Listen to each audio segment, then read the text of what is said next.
ধরুন আপনি billionaire, doctor বললো আর 1 বছর বাঁচবেন, তাহলে আপনি কি করবেন? ঠিক এটাই হয়েছিল জন ডি রকিফেলারের সাথে। 1916 সালে মাত্র 53 বছর বয়সে পৃথিবীর সবচেয়ে ধনী হন জন ডি রকিফেলার।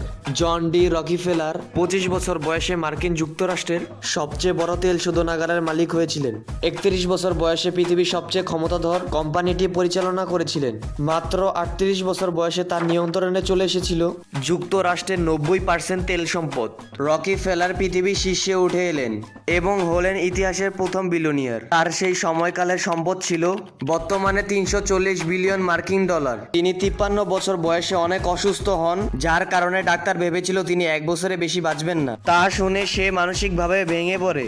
তারপর তিনি 1913 সালে প্রতিষ্ঠা করলেন রকিফেলার ফাউন্ডেশন। এটা মূলত সমাজ কল্যাণের জন্য, এবং তিনি প্রতিষ্ঠা করেছেন the university of Chicago, the রকিফেলার university. এবং সবচেয়ে মজার কথা হলো তিনি 97 বছর পর্যন্ত বেঁচে ছিলেন।